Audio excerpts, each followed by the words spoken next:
अस्सलाम वालेकुम। आज हम chemistry class 9th new syllabus को डिस्कस करेंगे, जिसमें हम केमिस्ट्री की डेफिनेशन को बड़ी डिटेल के साथ देखेंगे और हम देखेंगे ब्रांचेस ऑफ केमिस्ट्री को, जिसमें फिजिकल केमिस्ट्री और इनऑर्गेनिक केमिस्ट्री आज के लेक्चर में हम डिस्कस करेंगे। तो केमिस्ट्री को स्टार्ट करने से पहले बेटा आपको पता होना चाहिए व्हाट इज साइंस, कि साइंस क्या है। The knowledge that provide understanding of this world, कि वो इल्म जो हमें इस दुनिया को समझने में मदद देता है उसको हम क्या कहते हैं जी, साइंस कहते हैं।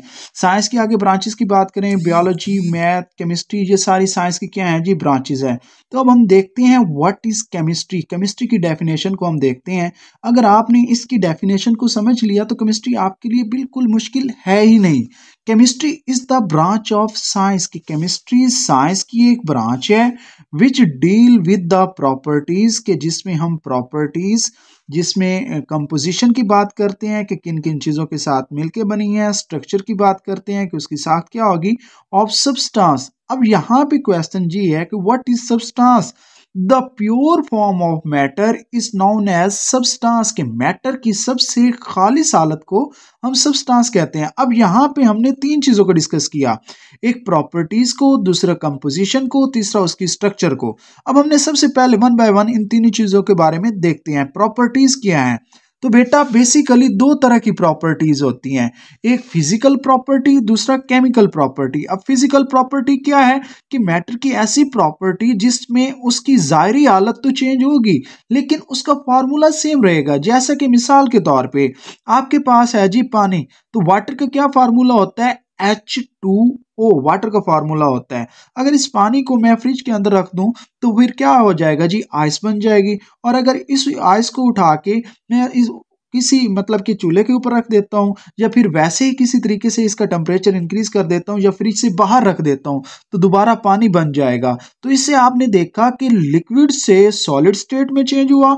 और सॉलिड से दोबारा लिक्विड स्टेट में चेंज हो गया। मतलब उसकी ज़ाहिरी हालत तो तब्दील हो गई, उसकी स्टेट तो तब्दील हो गई, लेकिन उसका फार्मूला सेम ही रहा। तो ऐसी तमाम प्रॉपर्टी जिसमें फार्मूला सेम रहे लेकिन उसकी ज़ाहिरी हालत तब्दील हो, उसको हम कहते हैं फिजिकल प्रॉपर्टी। जैसे कि उसका मेल्टिंग पॉइंट हो गया, उसका बॉइलिंग पॉइंट हो गया, ठीक है जी। And chemical change in matter, कि क्या होगा जी, किमियाई प्रॉपर्टी क्या होगी, कि ऐसी प्रॉपर्टी जिसमें उस सब्सटेंस का जो किमियाई फार्मूला है वो भी क्या हो जाए जी, तब्दील हो जाए। जैसा कि हम वाटर के मॉलिक्यूल को तोड़ते हैं, तोड़ के हाइड्रोजन और ऑक्सीजन के अंदर कन्वर्ट करते हैं, तो आप देखेंगे अब इनका फार्मूला भी क्या हो गया जी, चेंज हो गया। हाइड्रोजन में चेंज हो गया, ऑक्सीजन में चेंज हो गया, और इसकी प्रॉपर्टी भी अब क्या है जी, अलग है। तो अब होपफुली आपको प्रॉपर्टीज का पता चल गया होगा। दूसरी बात जी, कंपोजिशन। कंपोजिशन क्या है जी, वो चीज जिनसे कोई चीज मिलके बनी हो। जैसा कि आप वाटर को देखें तो कंपोजिशन से हमारे पास दो तरह का इल्म आता है। नंबर वन, किस चीज का पता चलता है जी, कि किन किन चीजों से मिलके वो चीज बनी है, और नंबर टू के उसमें उन एलिमेंट की परसेंटेज क्या है। जैसा कि हम पानी की एग्जांपल लेते हैं, तो यहाँ पे आप देखें तो हमें पता चल रहा है कि दो चीजें, हाइड्रोजन और ऑक्सीजन। दूसरी बात हमें यह भी पता चल रही है कि पानी के अंदर जो हाइड्रोजन है वो दो मॉलिक्यूल हैं और एक ऑक्सीजन है पड़ा, ठीक है। मतलब दो हाइड्रोजन एलिमेंट होंगे और एक ऑक्सीजन होगा। ये परसेंटेज मिलेगी, दो हाइड्रोजन और एक ऑक्सीजन मिलेगा तो वाटर बनेगा, अदरवाइज वाटर नहीं बनेगा। तो हमारा सेकंड स्टेप क्या था जी, सेकंड स्टेप में हमने कहा जी डिटर्मिनेशन ऑफ कंपोजिशन, कि हम कंपोजिशन को डिटरमाइन करेंगे, represent finding out the percentage of element, कि ये बताता है कि उस कंपाउंड के अंदर एलिमेंट की परसेंटेज क्या है, ठीक है जी। And compound in a simple matter, ठीक हो गया जी। नेक्स्ट हमारे पास जो थर्ड प्रॉपर्टी थी वो थी जी स्ट्रक्चर ऑफ सब्सटेंस, कि उस सब्सटेंस की साख्त क्या होगी। यहाँ पे structures mean the arrangement of atom, के एटम किस तरतीब के साथ एक दूसरे के साथ जुड़े हुए होंगे। जैसा कि हमने वाटर की ही एग्जांपल ली तो आपने देखा कि इस तरतीब के साथ पानी के मॉलिक्यूल्स, या फिर हम कह सकते हैं कि ऑक्सीजन और हाइड्रोजन एक दूसरे के साथ क्या हुए हुए हैं जी, जुड़े हुए हैं। ऑक्सीजन के ऊपर पार्शियल नेगेटिव, हाइड्रोजन के ऊपर पार्शियल पॉजिटिव चार्ज था। तो होपफुली आपको केमिस्ट्री की डेफिनेशन समझ लग गई होगी। अब हम चलते हैं जी ब्रांचेस ऑफ केमिस्ट्री, कि केमिस्ट्री की ब्रांचेस को अब हम डिस्कस करते हैं। तो सबसे पहली जो ब्रांच है वो है जी फिजिकल केमिस्ट्री।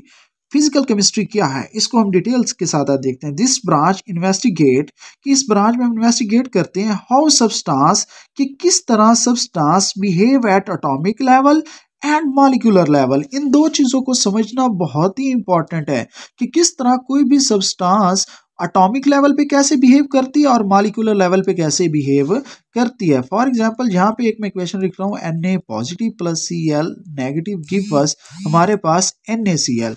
अब एटॉमिक लेवल पे सोडियम की बात करें एटॉमिक लेवल के ऊपर, तो खालिस हालत में जो सोडियम होती है अगर आप उसको पानी के अंदर डालेंगे तो आग लग जाएगी। और इसी तरह जो क्लोरीन होती है, तो क्लोरीन के अंदर अगर आप 3 से 4 मिनट के अंदर भी सांस लेते हैं तो आपकी सांस तंग होगी, नंबर 1। और नंबर 2 क्या होगा जी, हो सकता है कि आप बेहोश भी हो जाएं। लेकिन इनको मिलके जो आगे बनता है जी NaCl, सोडियम क्लोराइड, ये आपका टेबल साल्ट है, मतलब नमक है बड़ा। तो आप देखिए मॉलिक्यूलर लेवल के ऊपर इसका जो बिहेव है वो बिल्कुल चेंज है। तो फिजिकल केमिस्ट्री में हम बिहेव की बात करते हैं एटॉमिक लेवल के ऊपर और मॉलिक्यूलर लेवल के ऊपर। तो physical chemistry is also used to predict, कि ये पेशगोई करती है एंड चेंज और तब्दीली द रेट ऑफ रिएक्शंस। यहाँ पे रेट ऑफ रिएक्शन का मतलब ये है कि वो रिएक्शन किस स्पीड के साथ हो रहा है, ये कितनी देर के अंदर कंप्लीट होगा। ये सारी चीज़ों के बारे में कौन बताता है जी, हमें फिजिकल केमिस्ट्री बताती है। और इसके साथ साथ हमें ये भी बताता है thus optimize the condition to carry out the reaction on industrial scale, कि हमें ये बताता ऑप्टिमाइज करता है उन कंडीशन को कि वो रिएक्शन किन कंडीशन के ऊपर, मतलब उसका टेम्परेचर क्या होगा, उसके अंदर प्रेशर क्या होगा।